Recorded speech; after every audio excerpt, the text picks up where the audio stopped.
the Monday Report. So his election as the fourth governor of Nairobi County was preceded by great controversy as he battled allegations of questionable education credentials. It was a court battle that saw him clash with education oversight bodies and law enforcers alike. He would later capture the seat on a UDA ticket on August 9th, becoming the fourth governor of Nairobi City County. Tonight, Governor Johnson Sakaja reflects on his 2022 journey on Citizen TV and the political ally he feels turned against him in the 11th hour. This story was produced by our very own Gatete Njoroge. Thank you so much. On April 9th this year, President William Ruto was the Kenya Kwanza presidential candidate, unveiled Johnson Sakaja as the coalition's candidate in the race to succeed Governor Anne Kananu, who took over office after the impeachment of Mike Sonko as the second governor of Nairobi. There must be give and take in certain positions. Margaret Wanjiru was eyeing the seat, then dropped her bid in favor of Sakaja and opted to run for the senatorial position instead. We are left with 218. But Sakaja was in for a rude shock as his journey was interrupted by 4 petitioners challenging his clearance by the Independent Electoral and Boundaries Commission on grounds that Sakaja lacked a valid university degree. The cases could see Sakaja shuttle in and out of court at a time when the campaigns were at a fever pitch. The High Court dismissed the case 3 weeks to the elections and cleared the IEBC of any wrongdoing in approving Sakaja to vie for the gubernatorial position. I was told I reached class 2. I was told many things, but the truth came out, and I'm glad that we have a strong judicial system that is not about the rule of man, but the rule of law.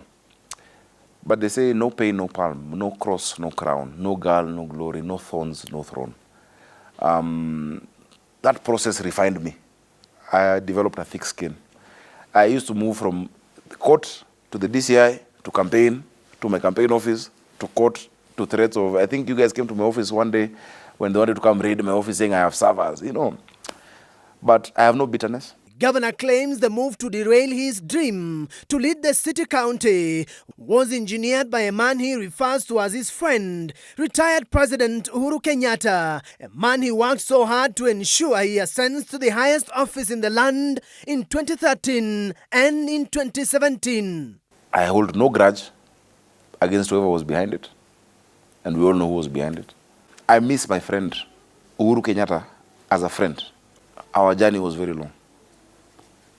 Politics divided us. I have respect for him. I remember the day we sat and said, you can be president. And I did a presentation, I remember it was in Muthaiga, at Jomo Geshaga's house.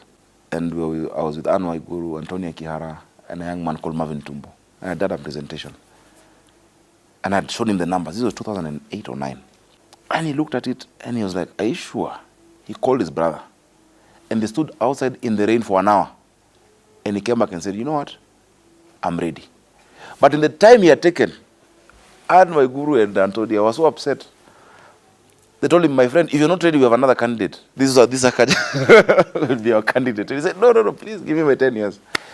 And we've had a journey. Sakaja likens his journey to that of the former President Uhuru Kenyatta, who in 2013 had thrown in the towel and supported Musalia Mudavadi, only for him to change his mind days after. Even the system then was not for him.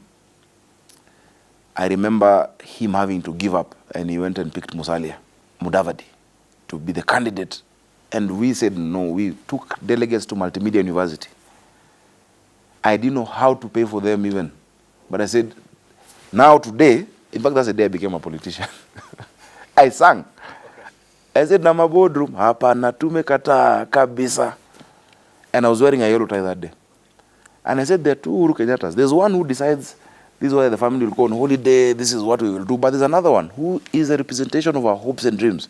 You can't step away from the presidency. He says the election of the Kenya Kwanza government, despite all the setbacks, was proof that the people were more powerful than the deep state. There is a deep state in terms of statecraft. There are few individuals who make certain decisions. There are few individuals who have great influence over billions in resources. What we have in Kenya, despite that, is that the statecraft can never be louder than the voice of the people.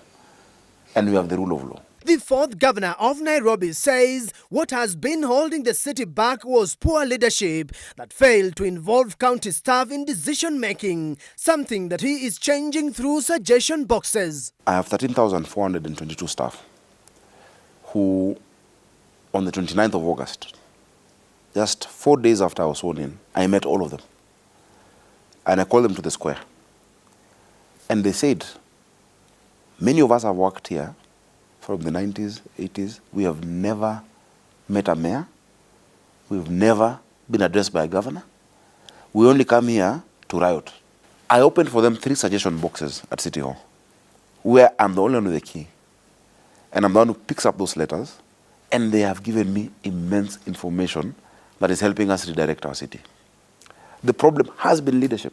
Another challenge in the city has been garbage collection, which he says he will solve by acquiring refuse compactors and employ young people to clean the city. From the day we got in, we've collected 214,000 tons of garbage. Contractors had been on strike for a long time, for more than 6 months. Garbage had become, it was made a cash cow, a business. More than 46 companies being paid to deliver garbage to Dandora dump site. They have worked with the Weybridge people. Some of those trucks go with stones inside, or they add water to make them heavier. I told them, no, we're changing. Their contracts expire in March, April. I found a pending bill of 3 billion for garbage. We used to have young people who clean Nairobi when I was young. And we saw what we call Camero. The trucks that will come, Tuesday and Thursday it will come. I'm bringing those back.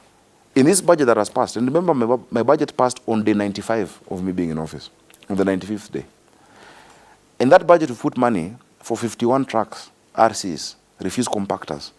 We put money for 3,000 young people to be employed. With recent reports of poor services at health facilities operated by the county government, Governor Sakaja has vowed to initiate radical reforms to ensure Nairobi residents get quality services. I've seen 4 mothers sharing a bed at Mama Lucy.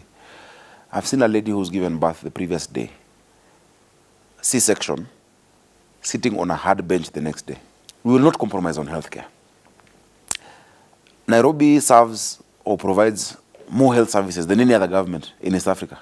More than the national government, more than Uganda, more than Tanzania, we would want 34 facilities. But a facility is not just a whole. NMS did 24 hospitals, and I thank them for what they were able to do. But a lot of these things were done to show that we are doing something. What is a hospital without medicine, without a nurse, without a doctor, without equipment? It's just a social hall. So we're going to equip those facilities. The governor, who has been on the receiving end following his controversial revocation of licenses to nightclubs operating in residential areas, says he will stick by his decision. We have no problems with bars. We have a problem with nightclubs making noise in residential areas. And you cannot say that there will be job losses. Who is employed to make noise? No, there's no job called making noise. So just reduce the volume. Just switch off at 10. People can continue celebrating, but be considerate. Think about your neighbor. There's one in next to a hospital where families were coming to discharge their patients who are almost going crazy because of noise. Can we just be considerate? We've become competitive to a fault. We only think about profits. Can't we think of the next person?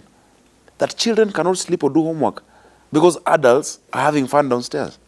Is that the society we've become?